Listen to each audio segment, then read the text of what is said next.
This episode is brought to you by Whitaker Garage Doors, your one-stop shop for all things garage doors, proudly based in Peekskill, New York. Your home is a direct reflection of your personal style, and let's face it, your garage doors are the first thing people see when they pull up your driveway. Whether you're looking for the timeless charm of a classic carriage house door or the clean, sleek look of a basic wood finish, Whitaker Garage Doors offers traditional options for every taste and budget. I can personally vouch for their incredible service. When I had my own garage doors done, I was blown away by their timeliness, professionalism, and overall respect for their clients.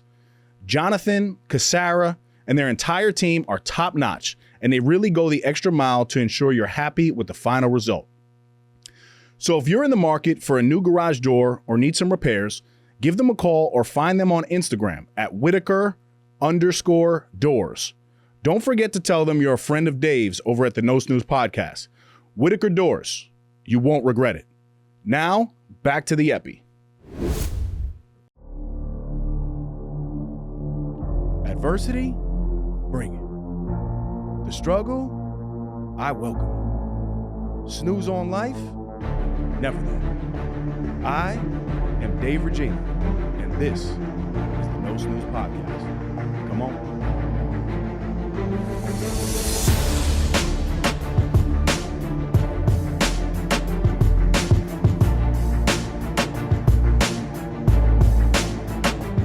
Welcome back, No Snooze Podcast, episode 230. Today we're going to do something a little bit different, and I just want to say thank you to Steve Marcelino and Beyond the Blueprint. I had a great opportunity to be on his platform, so without further ado, enjoy the show.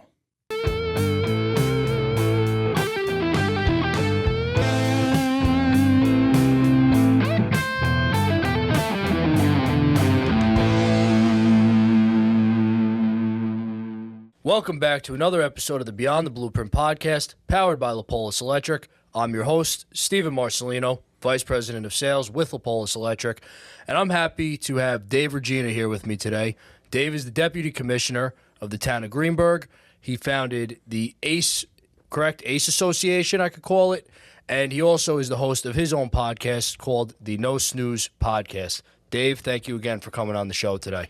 Thank you for having me, man. I know podcasting is not an easy thing to do, so Definitely not. I know exactly where you're at right now. Excited for you to continue on with this journey. Thanks for having me on, though. I appreciate it. Thank you very much. And yeah, just on that, Dave has over 200 episodes in the podcast game right now, and we just broke past 25 not too long ago. So you could say we're in the beginning stages, and we're grateful to have a podcaster like you on our show today. So thank you for joining us again. And, Dave, I know a big part of your framework is, leadership, motivation, healthy habits and routines, and I really want to break into that mindset with you today and kind of get a look into that mind of how you've gotten to where you are in life. You're a very, very accomplished individual, both on your personal endeavors and on your business endeavors as well with the town of Greenburgh. So when you get into the whole habits and routines mindset, this is something I've been personally struggling with lately. I've been in my life really into fitness, being very methodical when it comes to staying on task and staying organized. And lately I've kind of let the speed of life, work, wife, kid, another kid on the way, get ahead of me and kind of wipe all those healthy habits and routines out of my purview, so to speak, because I'm, quote unquote, too busy. Mm-hmm. So what does that look like to you on how to stay on track and not create those excuses, so to speak, of having too busy of a life to stay on pace with a healthy lifestyle? Yeah. Well, first and foremost, I want to say thank you just for acknowledging the, where I've been and kind of the things that I've done before. So thank you for that. But yeah, man, I mean, you said a word that's important. You said excuse, and I do believe that we make time for the things that we want to do. A lot of people like the idea of things, but they don't really want things, right? So although it's a good excuse, father, husband, business, look at the facts, right? 40% of Americans are very unhealthy. they're obese, right? 1.5 million people die every year from heart attack and stroke. Whether it's a heart attack or a stroke, the two main contributing factors are a poor diet and the inability to move the body, right? Not having a physical routine. The other two out of the top four are alcohol and tobacco. So if that doesn't drive you to want to be alive for your children, I know you're young, right? We're in our 20s and 30s and 40s, whatever it is, it's not an excuse, right? So if you're too busy now, where do you think you're going to be in 5 years? Your plan is to be more successful, right? And I'm not just talking to you. I've been here too. You know what I'm saying? Yep. But, new levels come with new devils in life. And that's something that I've realized, you think you're busy now, and you are for where your life is now. Yep. But you have to establish the positive routines, the positive habits. I don't even really like the word habits anymore. I utilize systems in my life. We could talk more about that. So yeah, man, I think although it's a good excuse, you could definitely get out of it. You just touched on something, because I know prior to today, you and I really discussed the whole idea of habits and routines. Now you're throwing systems out there. So what does a system look like to you? Break that down a little bit. A habit is something that is definitely developed, right? But a system is something that's in place regardless of what's going on in your life.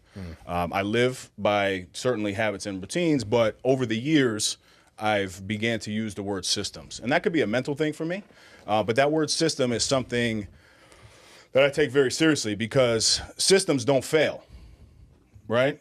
Correct. Systems could fall, but they get fixed, right? FALL is a great acronym. Shout out to Mike Rodriguez, one of my guys. His acronym for FALL is failures are life lessons. A lot of people fail with their habits. They Correct. fail with their routines. But when you take enough time and you practice consistently to develop these into your life, they no longer identify as habits and routines, because that's for everybody else, right? But for you, for Steven, you need a system. For David, I need a system in my life. So that's the little correlation. And that, and not even just with health and fitness or whatever it may be, those systems, on a business level, like you're the deputy commissioner with Greenberg, I'm sure you have vast systems in play to make sure that your town and the people in your town and your daily tasks are all being handled properly. And same with me in business, especially with, on the sales and operations side of thing, everything we do is systematically based. Take Lapolis Electric, for example. We've been in business for 40 years. That wasn't just because, our founder, Carmine Lapolis, woke up one morning and said, I'm going to just try this thing out and see how it works. No, there was very well thought out, methodical process, procedure, and systems in play to guarantee the success of a business, or for you, a town, into the future. And, that's extremely important. So along the lines of what we just discussed, I did a little bit of reading about ACE.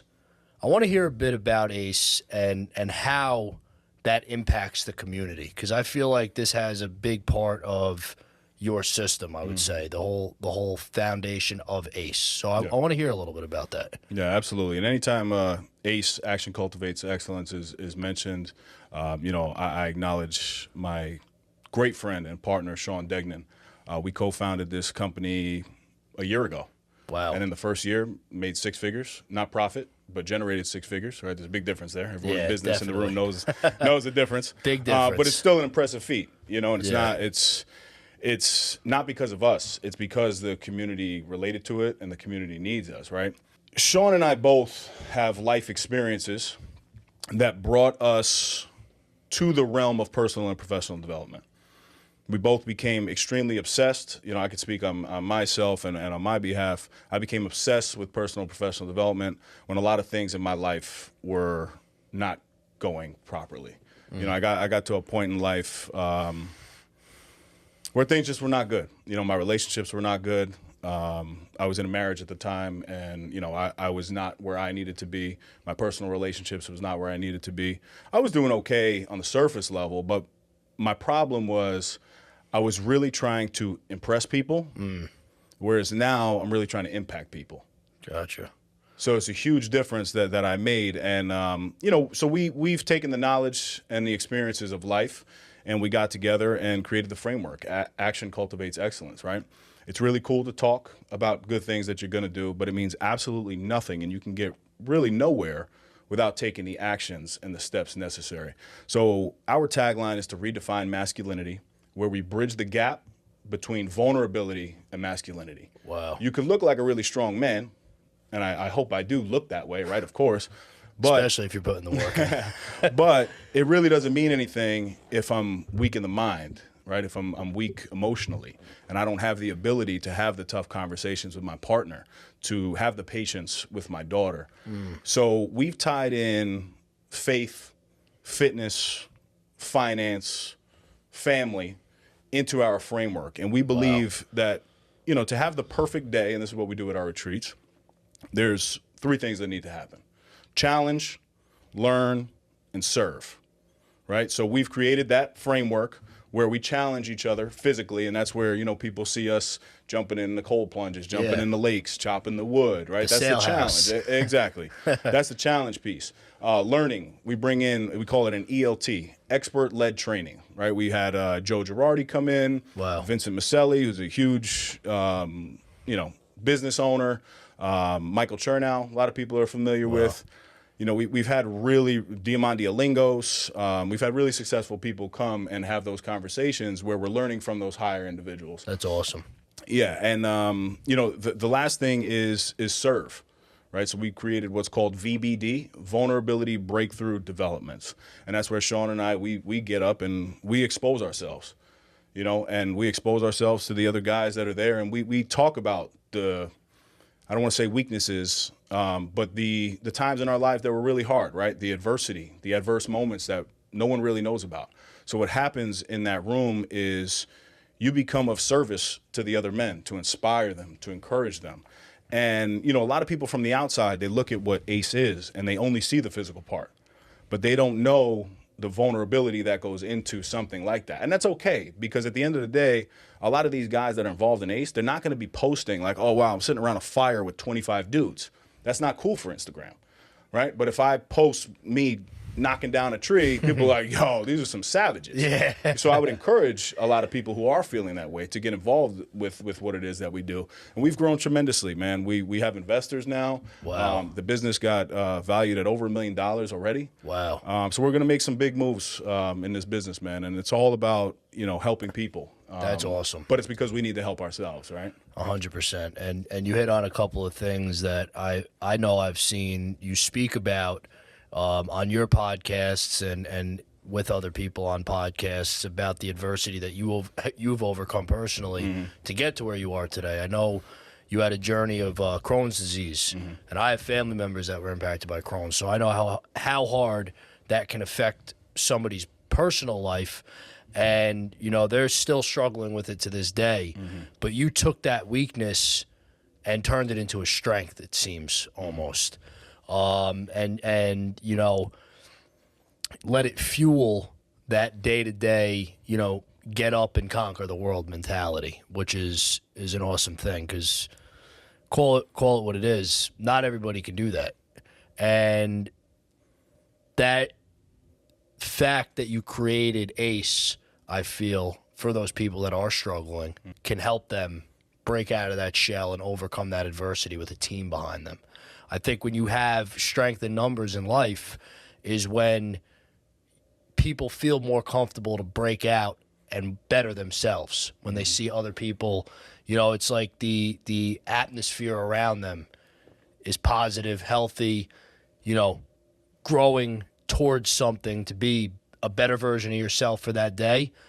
You're more apt to do that if you have other men around you that are all working towards a common goal. With a leader like yourself, I mean, it sounds like a recipe for success to me. Thank you.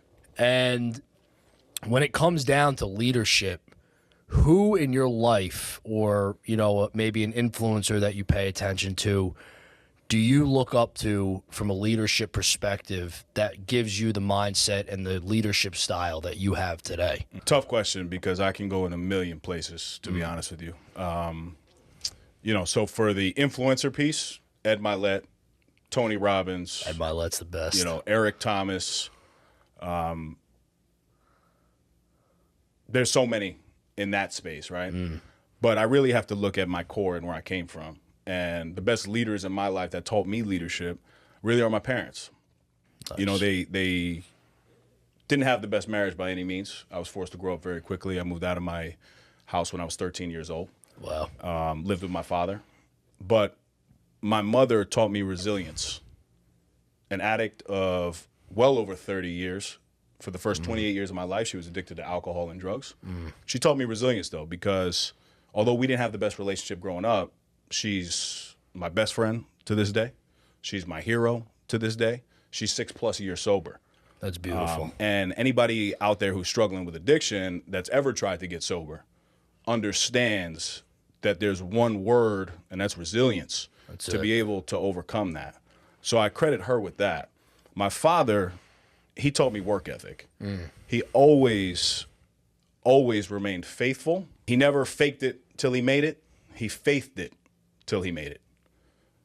Working multiple jobs to, do what he had to do to support the family. He always had a tagline, and still to this day, I was just busting his chops. He just turned, I think, 61 the other day. Never, ever, ever, ever, 3 evers, give up. And he's lived that, and I've watched that. So I'm very fortunate, although I had more adversity than most coming up for sure. Those 2 individuals there, I could never pay them back for what they've done. There's been a lot of moments in my life that I've had to become a leader, right? You mentioned the Crohn's disease. I was diagnosed with Crohn's disease very early on. 15 is when I started with it. I was in high school. I never felt bad for myself.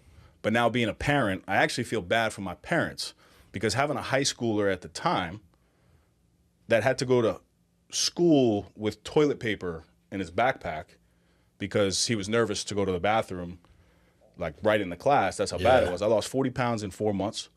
And that's what started my journey on the health and wellness. So at that moment when the doctor told me, oh, you're going to live with this for the rest of your life and it's going to affect you, I confidently said, no, I'm not. And I started reading books, and I created my own diet. And I would eat something, and then I would log how quickly I had to go to the bathroom after. Wow. So I became a leader in that space very early, right? And I've also seen bad leadership, right? I've had top executives, government officials that I was in their office when I was young. I was fortunate to be around these guys pretty early that influenced where I'm at today as a deputy commissioner. But I had this one guy, man, I was probably 16, 17 years old, and I would step in the office and there'd be other people and he would curse at me and tell me to go make the effing coffee. I was like, one of those guys. I did go make the coffee, but I came back and I remember being like, wow, I never want to be a leader like that. Yeah. Right. So I've had many experiences, both positive and negative, that really have, cultivated who I am today. And my style is very different, man. Like I don't have one particular style, but I do know that everything in leadership comes down to respect, relationships, accountability, consistency, teamwork. I tell my team every single time that I meet with them, if they leave tomorrow, I'm screwed. There's 25 of them. Yeah, you need every one of them. On that director level, right? They all have their own role. If I leave tomorrow, you got to figure out one person. And any leader out there in business should never forget that. Because if your staff leaves you, you got a huge problem. Whereas if you leave them, it's like, well, they're just waiting for another leader to take your place. So hopefully that answers the question. For the past 5 years, I've trusted Kai Vision Studio with my podcast. And every time, Claudio delivers an exceptional experience. The setup here is flawless. Professional lighting, crystal clear audio, and a custom set that makes every episode look elite. As someone who speaks on leadership, I know how important it is to show up with clarity and confidence. This studio allows me to do just that. The quality here isn't just about the equipment, it's about the environment. Claudio has created a space where I can focus on my message, knowing the production will be sharp, engaging, and professional. In a world flooded with content, standing out matters. And having a studio like this gives me the edge to produce videos and podcasts that truly connect with my audience. If you're serious about creating high-quality content, I can't recommend Kai Visions enough. Claudio makes you feel at home, yet delivers at the highest level. 5 years in, I'm not going anywhere else.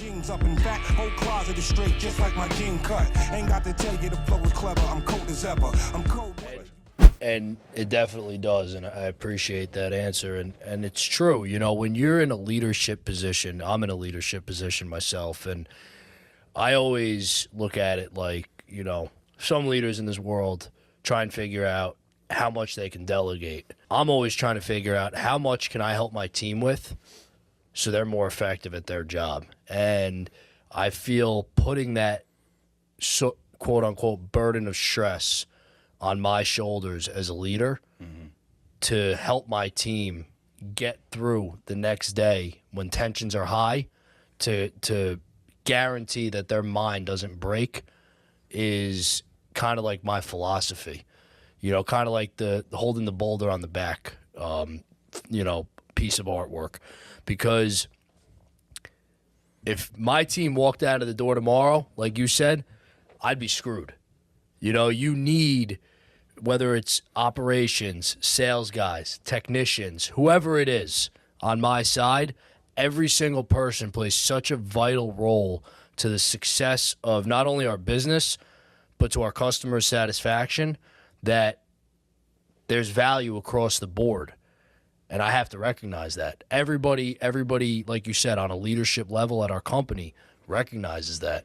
You know, and sometimes to a fault, you know, you take too much on, then, you know, you compromise your own, you know, personal and mental health. But, you know, sometimes if it's at the expense of keeping 5-6 people afloat, is it worth it? I don't know. You know, that's kind of like, that's a tough question to have to answer. You know, it's that team mentality of driving, you know, driving higher heights, so to speak, for the people around you.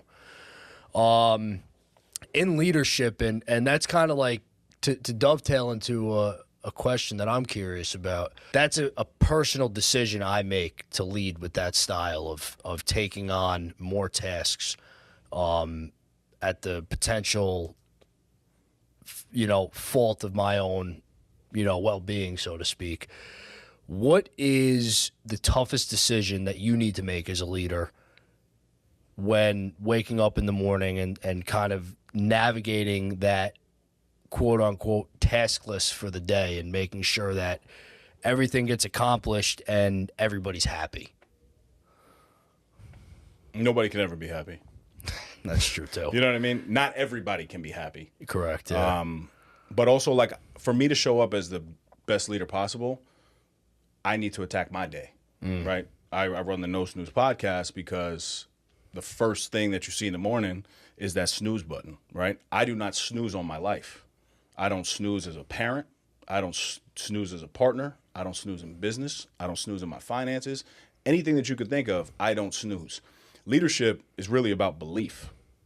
It's not about people believing in you. They have to believe that you believe in yourself. And they have to believe whatever it is that you're saying that you're actually doing and accomplishing on a day-to-day basis. So there's not one specific decision, right? The first decision in the morning that I make is to not hit that snooze button and not snooze on my life. But the second one is if there's ever a negative thought, I take a positive action, right? I'm just like everybody else. I have a lot of limiting beliefs, right? I look in the mirror, I see a lot of things, not only physically, but mentally, that I wish I could change, right? But I have a very stringent routine, man, and I stick to that every single day, right? Immediately when I wake up, I hydrate. I have a Yeti in front of me here. This is 40 ounces. I put Element in there, which is your electrolytes, and I drink that right away on my way to the bathroom. Then I throw in 30 minutes of Joel Osteen. I'm sure everybody's familiar with him. Yep. It's a faith-based podcast to get my day right. And then I step out. I have a cup of coffee. I love coffee. I have a cup with me right here. And I read my Bible for a couple minutes. And what that does is that grounds me, right? And allows me to take control of my life. And then an hour later, after all of that, right, I wake up an hour prior to waking my daughter up. I wake her up, right? And then we go through the routine. But anybody that's looking to develop a routine in their life, your daily routine starts the night before, proper preparation prevents poor performance. I'll say that one again. Proper preparation prevents poor performance. So everything that I do is prepared. My water is already made. My gym bag is by the door. My clothes in business are already out and on a hanger. My coffee pot is literally in the Keurig with the cup underneath it. Because these are all minutes, right? In the morning. And you know, as a father, your time stacking. I mean, you can't get enough time. No. So although this water takes me a minute to fill, that's a minute that I saved. Yep. Right? My daughter's lunch is already packed, right? It's in the containers ready to go in a corner specific in the refrigerator. I just got to grab it and put it in. That's it. Everything is prepared. So I love that. To really answer your question, if I'm prepared like that, there's really nothing in business that you can throw me off with. Nope. I mean, the toughest thing that I probably ever had to do in business and the toughest decision I had to ever make was just this past year. I basically had to let one of my, really, really close personal relationships go in business. Wow. A relationship that I had well over 10 years. And it was something that I did not agree with by any means. I did not agree that the course of action that was taken for that person to have to step down was warranted by any means. But I had to sit across from that individual, deliver a message, and do what I had to do. But even that day, and yeah, I was beat up about it, for sure. But in leadership, you got to be transparent. 100%. You have to allow people in, right? So although that was one of the toughest decisions I ever had to make, before that meeting, I had that conversation with that individual. I'm like, look, this is not personal by any means, and this is the hardest thing I'll probably ever have to do. But it's got to be done. And that's what it comes down to, making those tough decisions, whether it's contrary to the belief of what you want to do or not. Sometimes there's no other choice, especially in business. Business, and that's why people always say, mixing up business with family and friends is one of the most dangerous things you could do, I feel like, is for those exact reasons. Now, I don't know if this individual was, had a personal relation to you or not, whether it was prior, to doing business together or throughout the years, just creating that bond from working together. It doesn't matter. It makes it tough when those times hit and, it's like, all right, well, I have two options here. And unfortunately, this is the one we have to go with. And, I deal with it a lot on my end too. And it's not easy, and unfortunately, when you're in that position of leadership, when the calling gets hot, we're in that position because we're expected to make tough decisions. And that's whether it's in business or in life. Usually, if you're a leader in one area of life, you're a leader in multiple areas of life. And, tough decisions and game time decisions are a big part of that. Through your leadership journey, did that have any bearing in the Investfest? What would you call that? Was that like It was through a business partnership. It was through a business partnership. Mm-hmm. And what exactly was because you were a judge for that, correct? Yeah. There was about 700 participants involved, and I think some influencers and whatnot. So I'd definitely like to hear about that. How that opportunity came about and what that opportunity entailed. Absolutely. So shout out to Earn Your Leisure, EYL, Rashad Bilal, Troy Millings, Michael McDonald. These guys have grown up in Greenburgh. Oh, wow. Yeah, they grew up in Greenburgh. And, I met them over 10 years ago, and we've developed a relationship, obviously, awesome. on a personal level. But these guys have reached the moon, man, when it comes to, creating their whole platform is about financial literacy. Awesome. And basically combining hip-hop culture and community and, really thriving in an underserved population, teaching them financial literacy, granting everybody the same ability to do things that not just white people have the opportunity to do, right? Hispanic people, African Americans, and they've brought that platform to them. So over the past couple of years, and they started with a podcast too, but they've actually blown up. There's no connection that they don't have. And then they started Investfest, which is literally, if you can think of any music festival, it is at that magnitude, but it's all about business, building positive relationships. They tie in a little bit of culture to it, but their partnerships really, really run deep. It was 60,000 people over the course of 3 days. And this was the first year that they wanted to honor Nipsey Hussle.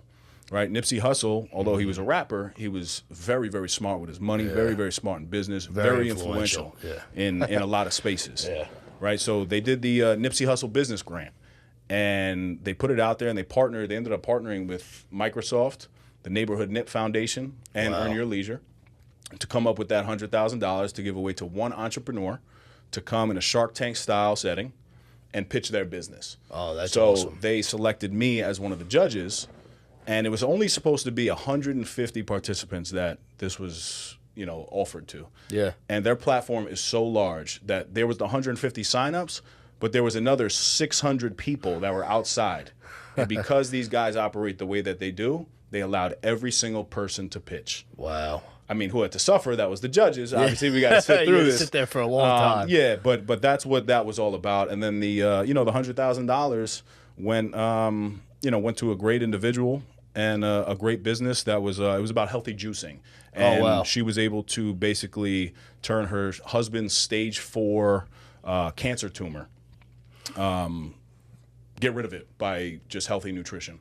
Really? So they funded her with the $100,000. And, she's off and running now with the business. Wow, that's beautiful. Yeah. That's a great story. And for all you know, I mean, she could have been one of those people that weren't on that 150-person sign-up list, and because these gentlemen had, such an open mind to helping the community, and that goes back to the whole leadership foundation of, giving people that opportunity and that platform to be heard. And, that's extremely important, because even in, like, my own personal endeavors, that, quote unquote opportunity is something I'm grateful for. I hit a point in my life where I didn't really know what I wanted to do. I was opening businesses, I was involved in music and a couple different avenues. And, I had a child at a young age. I was 21 years old when I had my son. And, it was time to make some grown-up decisions at a young age. 21 years old, you're not really too concerned about the, immediate time in life, so to speak. And I had to turn around and say, you know what, for now, enough of the hobbies and dreams, and I had to grow up fast. And that's when I got really serious with, the business I'm in now. And because of our CEO, Carmine Lapolis, same as the gentleman you just mentioned, a little bit different, smaller style. It was just business platform, but he gave me that opportunity to grow and succeed in a space that I didn't really see myself getting too involved with. I always knew I wanted to be involved in business, but in your early 20s, you don't really know exactly what you want to do. And he really helped to guide me to where I am today. So it's really important to have those mentors and those people in life that are willing to provide, the younger generation or people that aren't really aware of what they want to do with opportunity. Because what I always have noticed, you never realize where you're at in life more than the person looking in, sees who you are and what your talents are and your capabilities are. So it's always great to hear stories like that where, people are out there and providing those opportunities of growth and, kind of like that better life to individuals that might not even be aware that that opportunity is available to them. So, that's a great story, and it sounds like, is it Investfest still going on to this day? Are they still holding that? Yeah, that was only their third or fourth year. Wow. And they've grown it to that magnitude, and, they've had the biggest names ever. I mean, Damon John was there. Wow. Steve Harvey is a partner in it. 50 Cent was one of the keynotes, T.I. and all these guys. So it's a big platform. So they bring a little bit of that culture onto the platform as well. So sounds like they're really trying to appeal to the younger generation to help people that, like you said, that might not have that opportunity realize like it's okay and it's cool to get involved with business and go down that more healthy, positive pathway in life. Yep, absolutely. That's awesome. So before we start toning down here a little bit, I want you to tell me a bit about the No Snooze podcast and what your whole platform's about for anybody that listened today that may have been interested in what you spoke about, where they could hear more about your story and some of the guests you might be interviewing. Yeah, I mean, I'm very grateful for the opportunity to have a podcast and really share it. That started with kind of me just being persistent because my audio visual partner, Claudio, the Voice Valenzuela, I nickname him the Voice because he actually sits behind and doesn't talk that much. But he told me no like 4 or 5 times, man. And I was like, listen, podcasting changed my life. Podcasting changed my life. I was making a lot of bad decisions in my 20s, man. I was in the clubs. I was spending a lot of money. I was flying to Miami, just blowing whatever I had. I was just pouring it into the wrong things. Yeah. And then I had a really tough awakening, man. The marriage was failing at that time. And again, I'm in a very healthy relationship now, so this is not a feel bad for me story by any means. Yeah. But it's part of the story. Part of the journey. You know what I mean? Yeah. And that's where my mom hit rock bottom too, at that same period in time. So it was a tough time for me.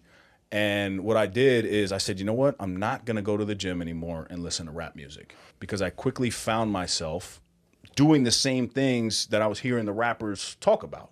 I was getting attention in the wrong places, drinking alcohol, buying bottles, blowing money, doing stupid things, where I wanted to change my life, and I knew I wanted to change my life. So I remember just putting on a podcast. It was an Ed Milet, Tony Robbins podcast, and I was on the treadmill, and I remember just feeling something, man, like really feeling something different, like it actually hit me. And so for the next 6 months, I started changing my habit at that time. This is before it became a system for me, because it was just something I was really interested in. That's awesome. And every time I would work out, I was working out anyway. So I'm like, well, why not feed my brain with something positive if I'm feeding my body with this positivity? So for 6 months, I just listened. That was it. Then for the next 5 years, I started implementing the things that I was hearing on the podcast to change my life. So I shifted my entire life. I mean, financially, job-wise, I was able to buy a beautiful home. I had an investment property. Like, my relationships started getting better. I became a father. Things started really happening off of implementation. Yep. So I was like, wow, okay, now I've been doing this for some time. Like, I need to share this knowledge back. I've always been an early riser. So that's where No Snooze kind of came in. I just don't snooze on my life. I really don't. It was a term that, I used to look into Snapchat, right? Snapchat, I know it still exists. I don't use it anymore. But when I would go to the gym, I would literally look into the camera and I would say, no snooze, baby, come on. And I post that. And a lot of people started reposting when they were up early. # no snooze. Oh, that's cool. Because the original name of the podcast was supposed to be Fitness and Finance. Me and my partner at the time, I had a co-host, Mike Pirelli, Greenwich Real Estate. We were not the richest or the fittest by any means. So we were like, how are we going to come in and do this? And Mike was the one that was actually like, dude, there's traction behind No Snooze. And to me, I was like, sounds stupid. Like, how do you have a brand called No Snooze? He's like, no, it's perfect. It's exactly what you need, but like, just not snooze on your life, right? Not sleeping, but not sleeping on your life.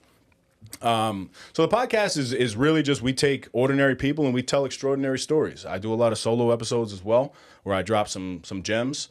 I talk about the things that I've learned in my life, and I have some great guests on. I mean, I just had Rashad Bilal on. He was great.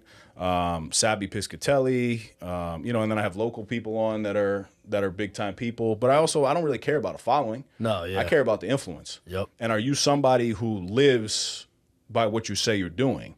And if that's you, then I'm happy to have you on the podcast. You know what I'm saying? Yeah, but that's awesome. That's how the podcast kind of came about, and that's really where it is. It's out on all platforms. Apple, Spotify, YouTube, wherever you find your podcast. That's awesome, man. I love to hear that. And I really appreciate, again, especially someone of your stature in that podcasting community and just in the community in general. I really appreciate you coming on our podcast today and giving some knowledge and experience to the people that are going to tune into this episode. I just want to thank you one more time. Yes, man. Thank you. Much appreciated. Yes, I appreciate it. And I wish we could have cracked in a little bit on the whole deputy commissioner role for the town of Greenburgh and what that entails. But maybe that'll be part 2 episode for the people that are watching today. We have Dave back on and talk a little bit about those roles and responsibilities on what it looks like to run a town. For anybody that would be interested in that. But Dave, again, thank you very much. And I want to thank the listeners of the Beyond the Blueprint podcast for tuning into another episode. I'm your host, Steve Marcelino. Have a great day. Thank you guys for tuning in. That's another epi in the books. You can follow us on Instagram at No Snooze Podcast and leave us a 5-star review wherever you listen to us. Subscribe to our YouTube channel, No Snooze. Shop the latest merch at nosnoozeshop.com. Come on.